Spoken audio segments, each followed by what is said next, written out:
What's up, fuckers? How are we doing tonight? Hello, this is Romo and Justin. Pillar of Thriller back for y'all for some more horror content. Yeah.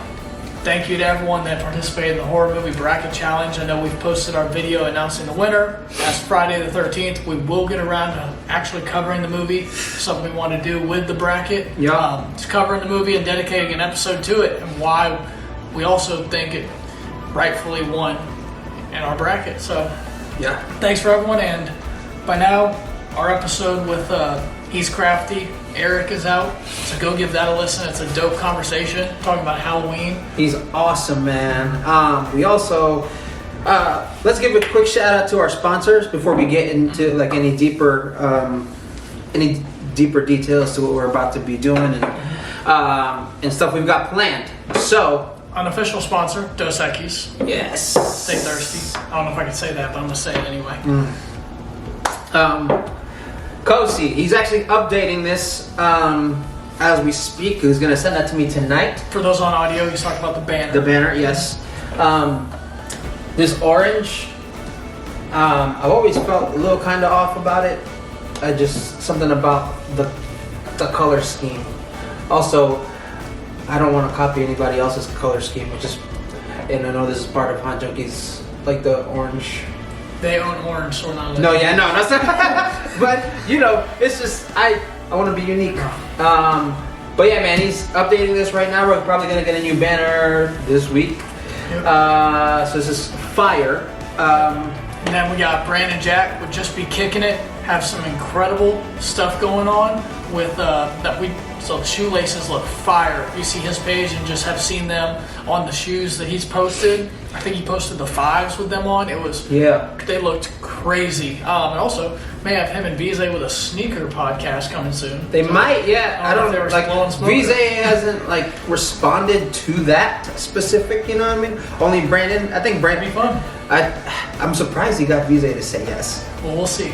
Yeah, we'll see how that goes. But I'm excited for that. I also got I got a baseball jersey coming from Brandon. Baseball jersey coming from Brandon. I saw those texts all after the fact, so I'm going to have to finagle my way to try to get one still. Yeah. But you'll see in another episode that we post either the week before this, or it'll be the week after. You'll see I'll be wearing the Just Be Kicking It white hoodie that I just got that we talked about before, so that's one of his newer clothing materials, so those look fire. Go check them out. Yeah. And then last but not least, Haunt Junkies they got for real. Talk about some sponsors. Yep. These dudes got us a USB adapter for our MacBook Pro. Dude and female. Yes, both of them, and they got us. Before we got some shit working up, I don't want to tell you what we're doing. Yep. We're gonna have a meeting tomorrow night. Be on the lookout. Yeah, we got some. We are collabing with them.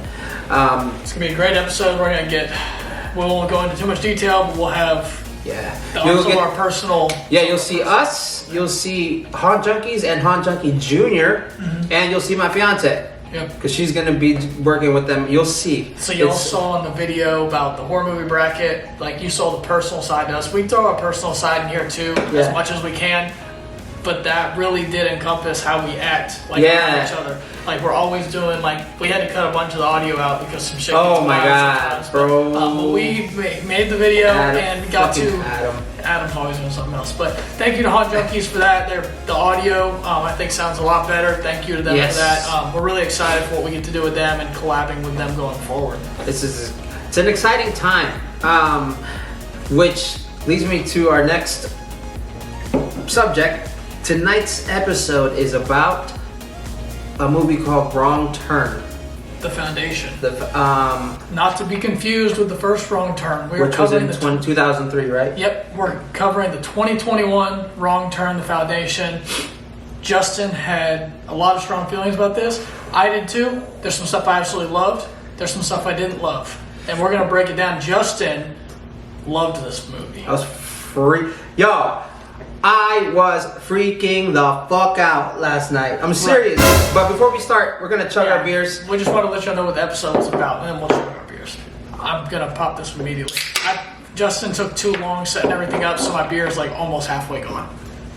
For anybody that doesn't see it, I'm pointing at his. I will take a respective chug of my other beer as well to make up for it. And by the way, just so you know, I want to shout out Michelle Halloween. Yes. Our next episode will be with her. So we'll be interviewing with her. It may be out by now. We decided if this one's coming out first or if we're doing hers after Eric's. The release date. Yeah. I was thinking after. Yep. So this one will be right before hers, right after Eric's. So our next episode will be Michelle Halloween. So she's has some amazing content, and we're really excited to talk with her and pick her brain just about horror in general and everything she does and that she contributes. You guys are also, speaking of like a personal side, you guys will, I don't know why I didn't talk about this when he was talking about the personal stuff, but the personal stuff, you will see some fucked up shit probably next month in a way because it's gonna be my bachelor party. Oh yeah, so we'll sponsored by Pillar Throw. It's crazy. It's not really sponsored by Pillar Throw, but we'll share some content with y'all so y'all can keep seeing the personal side. Crazy. You probably won't see the strippers. You'll see the PG. Jesus Christ. Yeah. You'll see the PG stuff. Maybe you might see if they're okay with being on camera. And just Justin stripping. Fuck that. I mean, I might. I don't give a fuck. Yeah, he might. But so we'll be celebrating that, which will be awesome. I'll hang down. Oh yeah, there it is. All right, now that he has said that, we're gonna chug our beers. Cheers, bro.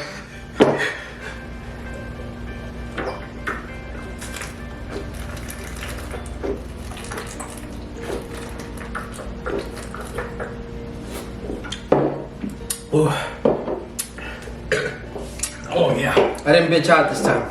You did, good job. And that beer has been sitting in the fridge for about a week. It was not bad that it's been sitting out for a week, but you had opened it like towards the end of one of our last episodes and just didn't get around to drinking it. Yeah. So, but I don't really drink that much anymore. Yeah, man, it's real sad. It's real sad. I'm having to pick up the slack. My tolerance is way too high. It's fantastic. I drank a ton though this past weekend at the Boil. Yeah, at the Boil we drank a whole bunch, which was phenomenal. Yeah. But Justin, let's get into why we're here tonight. Let's get into the Wrong Turn, the Foundation 2021. All right, real quick. Which by the way, tonight is the night we plan on introducing the pillar point system. So, yes, we didn't talk about this. I just brought it up just now. We've talked about it in other episodes and alluded to it. Yeah. I was prepared to have the pillar point system out here, so if that makes you feel better. It does. We were introducing it, and I thought I wanted a fresh movie in our minds, a newer movie that had recently come out to do this with. Yeah. We also had thought about doing it on Friday the 13th since I won the bracket. We wanted something that, and by the time this has come out, hopefully everyone's seen it because there will be spoilers. If you haven't seen it, don't listen to this episode just yet. Go watch it and then come back to us. Yeah. Because it's fire. Not to give too much away. And we're gonna give a bunch away anyway. Right now, but I can already tell you that we both recommend this movie. Yes. So just from the get. So it's smooth. If you have Apple TV, it's free. It's smooth, like $5.99 to rent, $9.99 to buy, no free ads. But anyway, I started this conversation with Justin as I was like, dude, I just watched this. Like, go watch it. Like, I know you're gonna have time. Can we do an episode on this? I want to do something fresher and something that's newer and something more recent.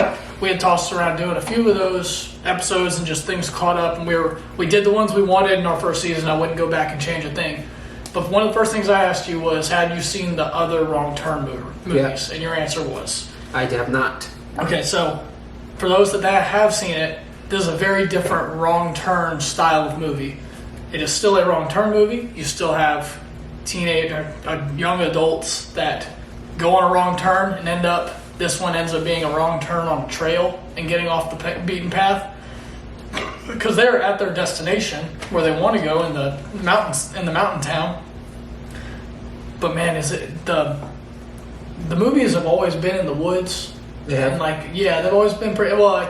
There are a few along the series. One takes place in the snow. It's the prequel. I think it's number 4. It's either 3 or 4 that takes place in the snow, and they're in an asylum. So a little different because it's a prequel. It's the origin story of the cannibal mutants that were in the original Wrong Turn movies that are not in this movie. And I think for the better. You can make 6 or 7 movies with cannibal mutants. They were fun. It ran its course, in my opinion. A lot of people were disappointed that I saw that they weren't in it. But this movie as a standalone film, still with the Wrong Turn name, is fantastic. Like I was saying, there's a lot I loved about it. There's some stuff nitpicky I want to discuss as we go through here. But Justin, please tell me, because you had a lot of strong feelings about this, I want to get your take, and we talked about it briefly, on why you love this movie so much and how you felt after a first watch. Yeah, so just to go off of like what he was talking about, I haven't seen any of the Wrong Turn movies prior to this, which he actually said he loved. He was like, I'm glad you haven't seen any of the Wrong Turn movies before this one. So with that said, I did love this movie. Matter of fact, I was freaking out. I was freaking out. You were very tense. Yeah, the whole time from the beginning, almost all the way to the end, was it intense. And we'll get to that. Yeah. We'll get to that. But what I was gonna say was, this thing was fucking crazy. Like seriously, from the very, very beginning. I have some stuff written down. I was texting him throughout, pretty much.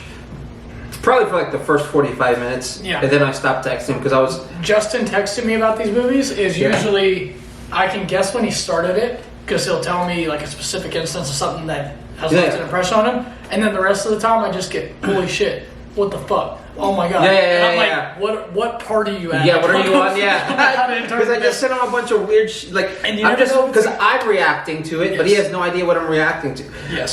But that's just how I text. Yes. Anyway, but so it was... I mean, I also texted Volante. I was like, yo, you gotta fucking watch this movie. He was like, nah, I've seen it already. I was like, nah, fam, you gotta watch this one, like 2021. And then, so he like proceeded to text me. He was like, the Rotten Tomatoes has it as like this, and like the other one was higher than, like the old one, 2003 was higher than this one. 2003 is very good. But, I mean, I haven't seen it, but I can tell you, I don't give a fuck what Rotten Tomatoes has as like as what the rating is. They're very harsh to the horror genre in general, so they can go screw it unless they want to sponsor us. Then yeah. No, but seriously, I don't think they got it right on this one. And so I try to look at the audience score if I look at the audience ratings, especially with horror. They only give high scores to like Jordan Peele movies. Yeah. Seriously, like the only horror movies I've seen them like higher, like even Hereditary Us got a great one. I think Us was only like 70% even at that, right? So one of them, either Us or Get Out, one of them opened at like 99%, like something crazy. And the first day it was limited reviews, but anyway, we both took notes throughout the film. I stopped writing notes about right when I stopped texting him. About 45 minutes I stopped because I just wanted it to be super genuine. Because like this whole, I mean, I'm going to talk about the stuff I have typed, but I just wanted it to be super fucking like genuine. First thing is before I talk about like, I have a few questions that you may or may not have an answer to. Before I get into what I liked, what I didn't like, and what I would rate it. Was this filmed in Georgia? I don't know. Okay. Did you get that feel from the cinematography? I know I got that feel.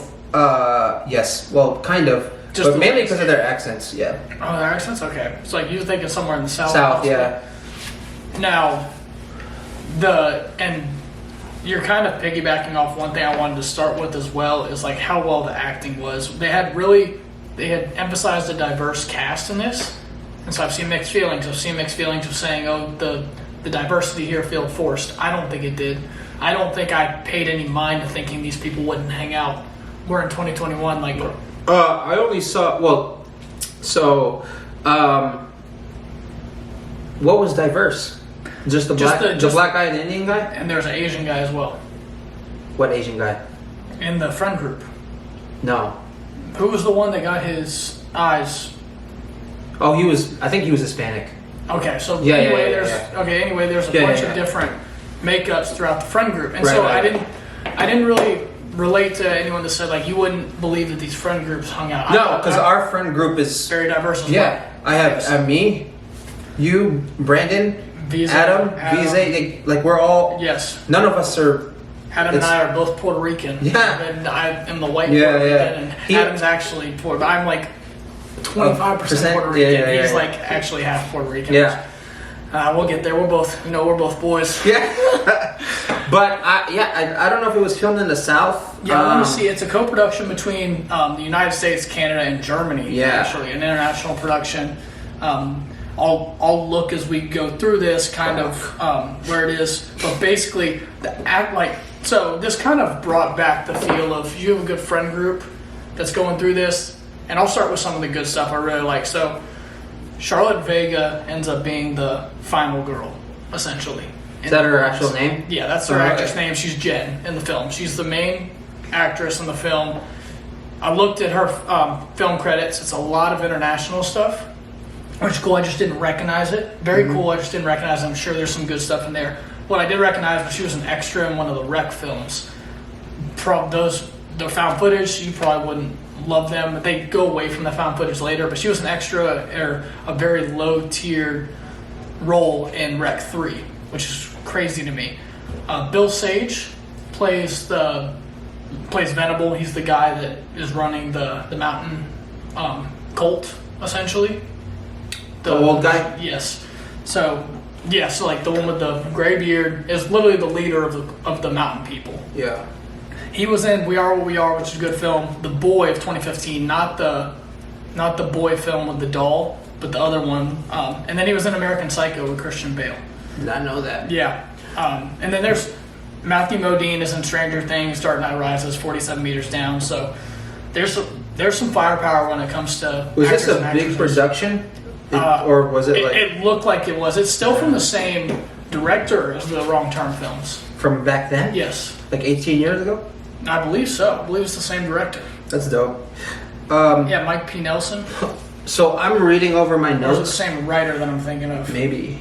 I don't know. Oh yeah, so it was written by the same person. Sorry, not directed, but written by the same person, Alan B. McElroy. Yeah.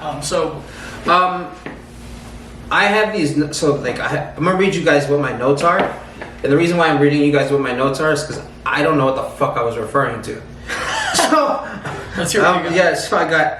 Well, aside from the sound in this is incredible. So whoever did the score and whoever did the placement of the scores. From beginning to the end, literally from beginning to the end, I thought it was great. It's music by Stephen LeCoq. Yeah, it was done really well. Made me feel like, I've already said this before, but music makes you feel. And that's what put me at the edge of my seat. So, next thing I have is what the fuck, this guy is creepy. Don't remember which guy I was talking to. I don't know what guy I was referring to. Was it one of the people? What makes me think that you had said that may be related to one of the older people that were in the actual. Oh my god, I remember now. In the bar. Yeah, the old guy in the bar. That guy was weird. Which turns out that he's actually just being ominous and trying to make sure these people leave and not go up to that. Yeah. Society. This guy he was incredible. Like, he was like, I fucking hate, Later he was like, I hate you guys, but I'm gonna save you anyway because my nephew got lost in these woods. There's a lot of his actions later that come up that you're like, this kind of makes sense on why you're doing this. It's still a fucked up way that you were going about this. You could have just told us not to do this like some other people did in the town, but especially pertaining to the father when he's looking for Jen, like he's looking for throughout the beginning of the film, and later, obviously. What else you got? I also wrote that. Well, I know what this is referring to. That kid was creepy as fuck. The little girl. The little girl. Yes. One of the only times we see the mountain people like down in. We see the girl, and then the older girl. Yeah. Selling bracelets. Yeah. So that kid was creepy. She didn't say any words, but she was. She was really good. Great job. She speaks a little bit in the woods later, Yeah. little, but that's it. Uh, and she speaks in their native language. Also, she stabbed the motherfucker. Yeah, when they're in the trial, she talks too. Yeah. Which is cool. I also, I wonder if I can zoom in on this later. No, but I you're wrote, gonna be able to see it. "Oh my god!" This is what I wrote, and I don't know what it was too. And he doesn't talk like this; he just writes like this. Yeah. Like I don't know what the fuck I was writing. Like I know what it was. What? Because I think in the sequence of events, like they had the way of sequence of events that you're typing and texting, it has to be when when they get pushed off the trail and the log comes rolling down. Oh, fuck, yo, that was right, yo. So they get pushed off. They get pushed off the trail. All right. So, for those that don't know, because we need to, for this to make sense to you, we're gonna explain to where we are right now. So right now, this movie is about this group of friends who are traveling because they want to hike the Appalachian Trail. Nothing against you or Vise or anybody. I would never hike with you guys. I fucking hate being outside. Like this, like. It's fun. I like hiking. It's fun. It's a good time. I will never ever. Maybe not there, but. Yeah, no. So they're hiking the Appalachian Trail. And the beginning of the movie starts out with the main character's father looking for her. Yeah. Because they've been missing for 3 weeks, right? 21 days, and right? we don't realize there's a jump in time. Yeah. You realize it. At first you don't realize it, and then they go back and they say like 6 weeks prior. Right, yeah, exactly. Or even 6 weeks. Yeah, that's even worse. Yeah. So, which things do line up, which is cool. Yeah, but it does do a flashback of how they were lost. So they were essentially lost because they're hiking this Appalachian Trail. So they get to the Appalachian Trail, but before they do that, they go to this bar with the creepy old guy we just mentioned a few minutes ago. They go to this bar, and this guy is super creepy, and he's like, "Who the fuck are you? You guys are a bunch of hipsters who aren't smart." Turns out these folks got like all of them. They all got master degrees and are like super smart and I think the opposite actually. If I see somebody that's looks like how they look when it comes to just wanting to come out and you know why they're out there and you talk to them and you hear how they talk, like you would think they were intellectual. So it was just a very closed mindset by that. Yeah, because it's a small town. Mm-hmm. I think, and they don't, they're not used to people outside. Also, he's old, and you like nothing against the old folks, but whenever they think of people like us, they don't really have it's perception. They don't really have high thoughts of people in our generation. Right. So, it's perception. It's different. Yeah. There's a gap in understanding, and that's what happens in this film when you see the older people that have been in the same town for so long and know the way and know not to go up to the trail. And if you go on the trail, don't walk off the trail. Yeah. And then the kids get onto the trail and they're exploring it. Yeah, and they get to this trail. Not even halfway, maybe not even a third of the way through this trail. Well, Appalachian Trail is long as shit. So it goes. I mean, you're talking like they probably didn't even cover 1%. Yeah, and all of a sudden they hear this loud noise coming through. But which, by the way, one of the reasons I like this is because of this scene. This scene, it kicks it off well. To me, it's unique. It's creative. This is, and the scene I'm talking about is they're in the woods. All of a sudden they stop. They hear this sound, and it's a big ass log, like a tree that fell like 15 meters long. Yeah, and it's coming down this sloped hill, and they're all like, "Oh fuck!" Take off. They start running, and you think everybody's gonna be safe. This guy who dies, the very first guy, not the black guy. Oh, Jesus. So, that guy didn't die first. Usually get that in horror movies. So. Yeah, usually get that in horror movies. Turns out the Indian guy dies first. This dude, bro. And it happens off screen. Yes, but you see it. Yes. Like after. You don't see the actual log hitting this guy. That's why it makes it so effective. Yeah. But right after you see this dude's face, they had good effects. They had good effects throughout the whole film. Yeah. Great effects. And that log looked real. even though it was not real. Yeah, the log rolling with CGI, which is crazy. It's like Final Destination does. In Final Destination 2, they have the log scene, which those are actually CGI as well because they couldn't get the actual logs to cooperate. But to get that right and have that be this effective to be what pushes them off the trail, which really spurs the whole movie, because you get off the trail, bad shit starts to happen. Because obviously the guy that died, the first guy that died, I mean, you just see his face squished up against the tree. God. It's all dismembered, teeth are all over the place. Yeah. And then his buddy, what makes it effective too is they're trying to like look for him. Yep. And old buddy is standing there like with tears in his eyes, like almost shook. His boyfriend. Yeah, and they look over and, whew. Man, that's also another reason that drew me in. And as many of you guys know, when we talk about these movies, how important acting is for me. Yes. The boyfriend, if I would never want to imagine this, but if that shit had ever happened to Hannah, I feel like he did a really good job of reacting to like how his boyfriend had like died. I feel like I would be way worse. You know, but like he was shook. That's crazy. And then they do a slow pan out of it for the audience that's watching it. It's crazy. Of all the ways to die, that's how you die. Yeah, I love that whole scene. I love the death that happens in there. The weight to it, how it kicks off the movie because it puts them off the trail and they don't know where they're at now. Yeah. So now you're walking through these woods, which we mentioned, have traps all over the place. So this is an overlap that happens with kind of the other Wrong Turn movies, as traps being throughout. Other Wrong Turn movies also use traps throughout, which is cool. So these are really, these look like traps to deter people, is what they were talking about. Like, they don't want people. These traps look like all of the traps could kill you in one clean swoop. So I don't know what the fuck they mean by deterring people. I guess the only one that doesn't die is the boyfriend gets that one swinging spike ball, hits him in the chest, doesn't kill him, but it does a number on him. Yeah. So one thing I didn't love about the log scene was that it's never mentioned again. Yeah. So there's plenty of times later in the movie where I'm saying, specifically the trial, I'm like, say that your friend was killed by a log that was your own people's doing.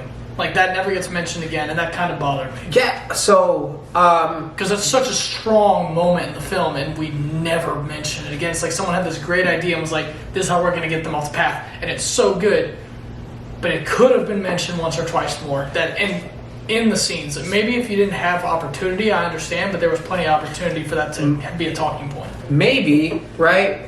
But, like, say you were in that position.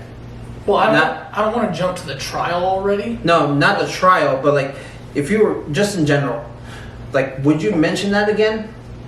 I would in the trial, yes. No, but like, just in general, like, would you want to talk about that? Like, to save my own life, yes. Yeah. Yes, in the trial. That is one. No, but if you're not in the trial, that's what I'm saying. The opportunity to have said it was in the trial. No, as a friend group, I wouldn't have talked about it. No, I didn't. That's not what I'm mentioning. I'm mentioning there's opportunity that could have saved their life related to that. That's one thing that bothered me. But it's an amazing scene. It's a fantastic scene, but that's not really. I don't really have a problem with that scene. I have a problem with the trial. Yeah. The trial still is very good, but I have a problem in that scene with a few things in the trial. I want to hear what your thoughts are on that. Right, leading up, let's get there. So we can get there pretty quick. So there's a few traps. We see the traps throughout the film, or throughout the woods. The scene with the girl that's running off and falls in the hole. That is so well done. Her face is so believable that she knows there's no out. She knows she's dead. Well, first of all, asking for mercy and like wanting someone to help her, and Buddy has to leave. Yeah. Where the fuck did she come from? Because she would remember, like, that's the thing I wrote down. Oh my God, she's alive. I thought she was part of. Because she ran. She went missing. She ran off. She said she ran off. Yeah. So she had run off. I can't remember the exact reason. She may have just went to the bathroom. It was some odd reason that wasn't really that important. Yeah. And then she said she saw some of the Foundation people in their skull masks and everything, and so she hid from them and didn't want them to hear her. So she never came back to base camp where they were set up at. I didn't believe it for a second. Well, like for so a we second. didn't know what happened, and then next thing you know, next thing she died. She's like dead. She's like the next person is dead. One thing that happens during all that is their phones get taken, and I thought that was stupid. What? Yeah, what? Because you would have noticed if someone walked in your tent. In your tent? Yeah, so I wanted to mention that because that was I loved so much about this film, and I'm being super nitpicky, but that just really bothered me when I was watching. Like, as somebody who right now is in the middle of writing a script, that's crazy. It doesn't make sense. No. And like I get like there are something unless like there's something behind it that we don't know that I can't think of at this moment. I haven't been on Reddit yet, so like I don't know. It was like it was almost just for the scene. just to be like where's our Well, they have phones? the scene where they're in that little shack and they see all the belongings and everything. Oh, So I do remember that. Yeah, It was something you didn't need. Oh yeah. Also, like, I don't know if it was a way for them to to stop from calling other people. Yeah. You know, like, which, you know, because I guess in that instance when you're in the woods, okay, and you're fucking lost, you're gonna call somebody. Yeah, I don't know. It's almost you have the thought that the cult is just trying to keep you out of the woods. So why would they be sending the log, taking your phones?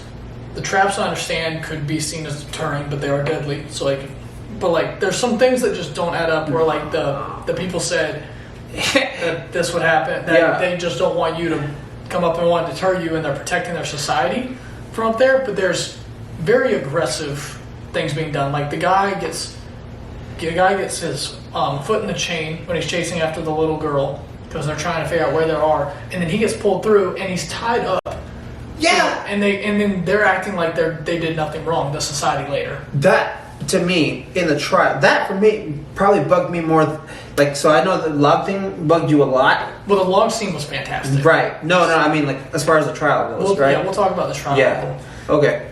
But really, it's exactly. Let's get to the trial because we both want to talk about that. Yeah. So the boyfriend kills one of the people in the skull as part of the foundation. Ooh. And then they end up, because he's being carried away like a hog on a piece of wood, and then gets pulled away, and then eventually Dude bashes him. Yeah. I mean, like, and Great you effects. see that. You see it. Like, you see the brains. You see, like, the skulls. Like, if you guys don't know kind of, like, what the skulls look like, can you pull that up? It's not the same. There's a cool one. Right, it kind of looks like that. Yeah, it's a skull like this, but theirs is like a almost a ram skull. So I have a longhorn skull on my arm. Yeah. And so the horns are a lot different. Theirs are like twisted around the front, but that's all very similar. Yeah, the skulls are gonna look the same on a bull and everything like that. So they're creepy. They're cool. And so he bashes the fuck out of this dude's face.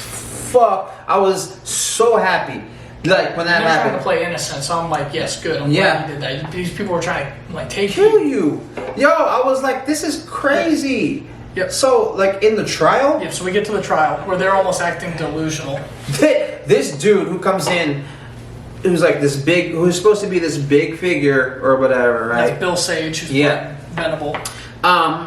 And so he's there and he is talking, and the first thing that comes out of his mouth is all of you are on trial for murder. Yeah. Okay. So this guy, who I thought was going to be like, it almost seemed like he was going to be one of the main characters of the movie up until this point. Boyfriend? Yeah. Not the one who was boyfriend. fiance. The fiance. Yeah, Jen. Yeah. So this guy is on trial for murder. Technically, like, they were almost all were on trial, but this guy was really... And they just were trying to find out who had killed. Yeah. So this guy kills him. Mm-hmm. And this is what pissed me. This is one of the things I don't like. So I know that the log thing pissed you off. Not the actual scene, but the log, not mentioning it in the... So what did you not like? And I'll mention that because I love the cinematography of the... Yeah. I just love them walking through these hallways, getting to the trial. Yeah. Everything is so well done from a set perspective. Yeah. Everything's perfect from a set perspective for what they were going for. This guy who's like the boss or, whatever, like the leader of this cult, of the foundation, this guy says, he asks him, why did you do this? Right? Like, they talk weird in that, whatever, right? The guy, like, and he goes, why did you do this? This guy guy didn't mention once, it pissed me off, was he goes, we don't do anything to you. We are good people, right? It's essentially what he's saying. Yeah, he's like, we're just trying to... You fucking took his ankle and dragged him through a hole, and then he's up on sticks like this, like, you know, kind of like a pig. Yep. Yeah, there's so many reasons that they had on why they could have. That's a fucking reason to kill some. I would kill every single person that were in front of me in that moment. I was dragged through a fuck. If you guys saw this hole, I mean, and you don't know where he went missing. Yep. He fucking went missing. Then the kid found him, and he's tied to this log, the stick, kind of like how a pig is. Yep. What else are you gonna do in that moment? Yep. What do you expect? Exactly. And so you're saying that, like, when they're saying, "What did we do to you?" Yeah. And obviously did that. And then you take it a step further. They killed one of your friends.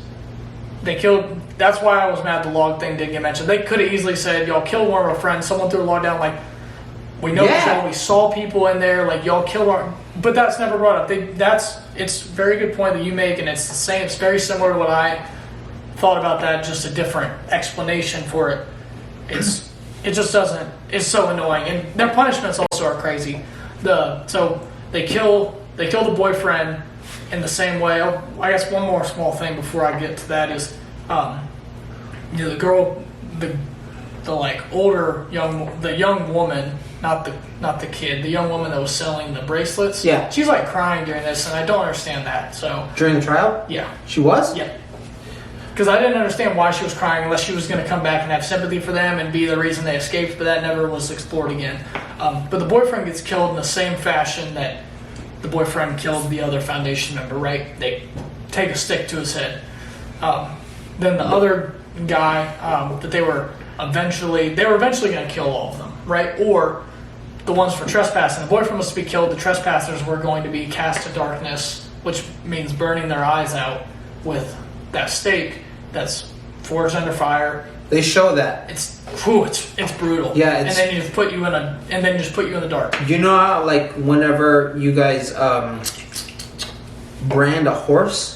Yep. That's the kind of they stick this metal into your eyes. I'd rather be dead than what happened to him. That is crazy. He lost both of his eyes. Yep, and then they just put him in the dark, and we see him later when they're walking. Realize that's the escape out, which is crazy. But to stop that, it kills him. Jen killed him. Yes, later, yeah. And then Jen and the other guy, they say, like, hey, we can help you. We can be members of your society. We have something to offer. And that's all they care about. Can you contribute to our society and help us? She's saying that she can basically be a breeder for them. Yeah. She's healthy. She's no cancer in her family, any of that. The other guy is this smart. He can create unions and he's like kind of searching for his meaning in life. Also wish that got explored a little more, but he finds his home and friends.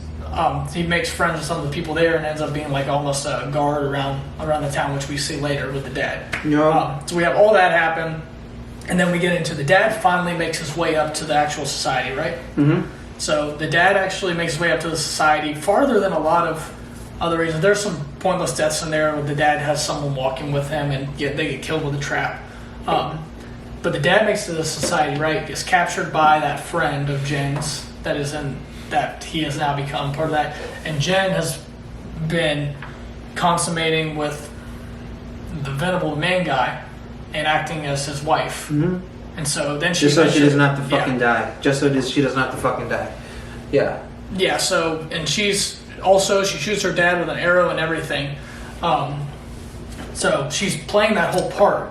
And then you see when everyone's going to bed and the dad is going to die in the morning is what they were going to do. They were going to kill the dad in the morning, or they were going to cast him to darkness for trespassing. Yeah, he's going to be cast to darkness, which is the burning of the eye. The boyfriend? The dad. Oh, the dad, yes, the dad.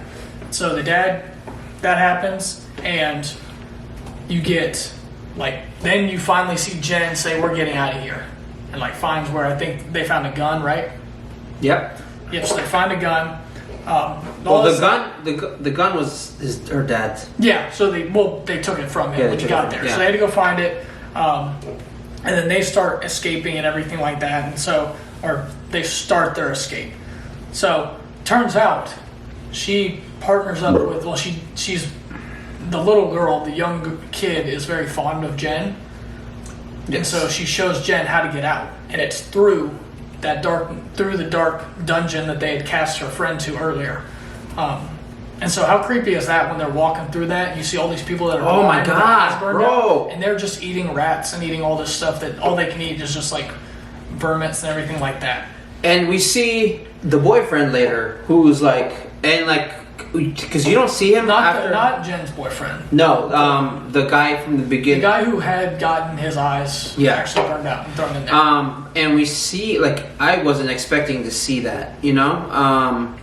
So... And then she mercy kills him, which is probably the best thing that could have happened to him. Seriously, because, like, that's rough. Yeah. You know, like, it's fucking rough. Yeah. So, that darkness thing is cool in my eyes. I think that's like dope. That's a good way to punish somebody. But like, yeah, and like you don't see anything. I mean, it's already dark. Yeah. First of all, it's gonna be dark even if your eyes are still attached to you. Like, you know, it's just the thought. Like mentally, you know where you're at. Yeah, and you can't see anything. So it turns you almost into like just some cave dweller that really doesn't have much meaning in life at all, which is what that is meant for. Yeah. So they get through, and it's really creepy because they're walking through with a torch, and you see all these people that have been there for years in there feeding off, and it's just terrifying just walking through there. And they get out, right? They find the way out, and then they're being chased down in those small cave-looking tunnels. They're open, but they're being chased around in these small trenches almost. I wish the young woman that was selling bracelets, I wish I felt she was more important than just dying from the dad just shooting her. I thought she was more important. I wanted to see a payoff there. I also thought like she was a good character. Yeah, she was a great character. No, I mean like a good, like I thought she wasn't part of, like I thought she was gonna be like a good. That's why the crying caught me off guard. I thought she would help them get out. Yeah, and I didn't understand why. She like knew there was something wrong with what they were doing. Because even in the beginning, like when she bought the bracelet off of her at the truck, it seemed like she was a good person. Yeah. You know, like I was like, this is okay. Yeah. Then it turns out she's like the one that catches him. Yep. And I'm like, this is fucking great. Like what? So that's the only thing I would probably say is like, how do you expect us to react in that situation, right? Yeah. Like it's survivalist. So if you're trying to fucking trap us, these things, like you have fucking spikes coming at me and hitting my chest and shit. Like you just want me to just be okay with it? They thought that would make them just leave, just walk away, and not come back and just leave them alone. Like also, like this is just a random group that's just living in the woods. Well, they purposely did that. They didn't want to be part of society anymore. They didn't want to be part of that mountain city anymore. They wanted to be up there and have their own rules. They said society has gone this direction. This is not what we believe in. So we've lived up here for years. I wonder, like, what kind of shit you had to have gone through to believe in that. I know, but everyone that's born, and you're born into that eventually. Yeah. Eventually, it's only the starters that they have to deal with. That's crazy. I did like the main villain. Yeah. Yeah. He was a really, really good actor. Like a great actor, matter of fact. I enjoyed him, and I hated him so much, and that's how you know. That's how you want it to be. Yeah, like it was. I was like, fuck. And when they got out, and that dude helped him from the beginning at the bar, I was like, yo, yes, you're still an asshole, but yes, thank you for help. Like, thank you for helping. Yep. So the people from the town that's not part of the mountain, part of the mountain people, part of town, come up and actually help the father and Jen escape. Yeah. And so they get out, and now let's talk about the ending, because I know we both had strong feelings about the ending.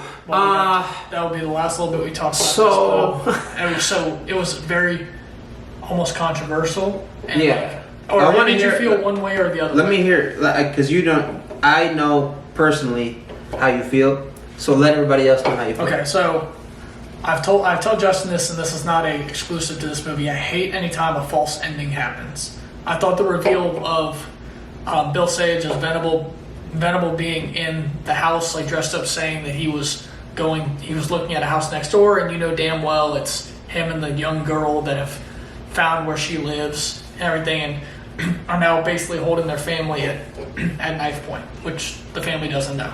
Jen sees Venable and is like just distraught. Then a whole scene goes down where he kills like 2 or 3 of her family members, including her mom, and then she eventually kills him. I'm like, yo, this is a big, like fucked up ending. Like, I'm like, yo, this is dope, crazy. And then you realize it's a vision. There is no reason, in my opinion, 47 Meters Down does this as well, and it's a lot of the reason I don't like that movie, besides many other reasons. But my God, is that pointless? Basically, it's a cop-out. You wanted to, right. Did you want to do that? Or did you want, because I thought the ending credit scene is fantastic of when they're driving away on the bus. Van? I think it's amazing. It's one of the like best in modern movies I've seen, like ending to a film. I loved Hereditary so much, but the ending of that movie, a lot of like was just, it kind of just felt, it was fantastic. But the last scene can leave an impression on you, right? Talking about Texas Chainsaw Massacre, having the last scene, Pamela Voorhees being beheaded, and Friday the 13th being the last scene, and then Jason jumping out of the water. There's so many movies that have that last scene. The false ending before the amazing last scene of her saying, if you don't hurt my family, I'll go back with you, and then ultimately stabbing him in the street just over and over from a distance as the credits roll and the music plays, and then she's killing. It's so well done. But why do you have a false ending? Yeah. If you were gonna do that, you're already gonna kill him anyway. Why did you have to have the vision? Just go one way or the other. That's crazy. Yeah. I agree. I would have been happy with. Also, like one of the other things. So this is actually, and you'll know why later, but this is gonna fall under one of my favorite movies, but also not like the most intellectual. So you said it was in your top 10. Top 10, yeah. It's for other reasons than this. You are in the woods. You're part of this foundation because you don't want to be part of the society anymore. Why the fuck did you just leave to find this girl? Well, you have to think, eventually, like, you're just inbreeding. Think about that. Eventually, you're just inbreeding in a society of that kind. No one outside is coming in for you to be able to expand the society. I think that's why that point was made earlier. I think that's why she's so important. And because she knows about them. Yeah. He doesn't want anyone to know about them. She survived and was probably the only person that has survived being in there. I didn't personally, like, I think there could have been other ways to go. Yeah. With that movie. I mean, I kind of am knocking it, but there are just so many other ways to go about it. So, like I said, it's in my top 10. Which is we were talking about this. Like you loved it that much to throw it in the top 10 after first watch. So if that tells you anything, you should go check it out. Yeah, it's in my top 10, just not necessarily like it's not the smartest movie. But it has a lot of good themes and motives to it that I think are fantastic. It's really well done. But as we talk about recommending it to you, as we recommend something, we would like to give our pillar point system. Yes. So Justin, kick us off on that. I do want to talk. So with that said, it's a 5-point system. Yep. It's going to go off of terror factor, cohesiveness, and directorial touch, acting, emotional investment, and storyline. So, for me personally, terror factor is a 5. 5 out of 5. 5 out of 5. The whole time I was on the edge of my seat. Literally, like, Hannah was laying on my chest. She said she could feel my heart beating really fast, and she could hear it. Yeah, freaking the fuck out. Cohesiveness and the directorial touch. It's like a 3. Mainly because, like, a lot of things didn't add up. There are a lot of things that could, like, we complain about as far as, like, stories. Acting is a 4. for me out of 5. 4.5 emotional investment, and that was because I would give it a 5, but I can't be that. I can't be fully invested when I am thinking about other things. Oh, why didn't you just say this in the trial? Or why did this end this way? Like, I'm not fully invested if that is the case.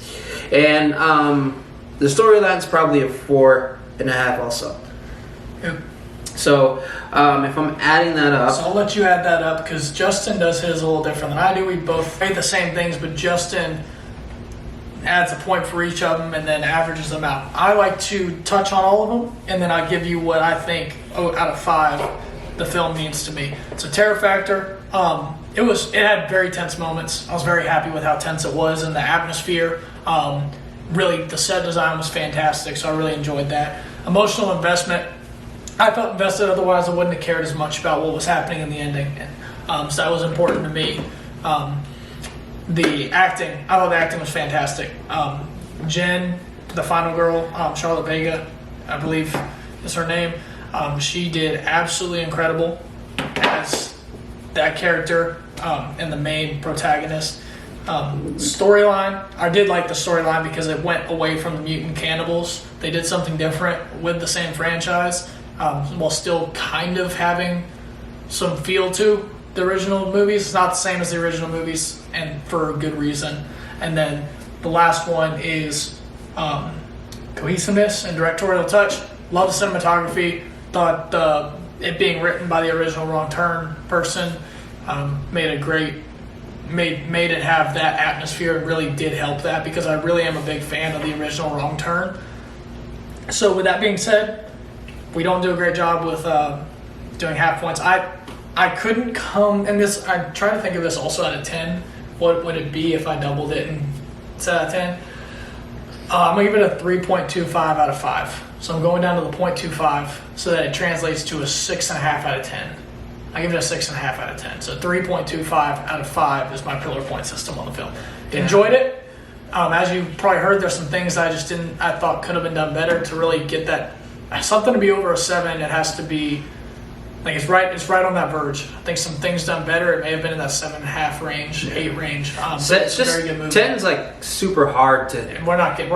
It's like it's like crazy, and like a lot of with haunts and shit too. People like there are like these reviewers, and like for me, like another thing that's brought up, it's 2 people right now. You know what I mean? Who are reviewing these movies.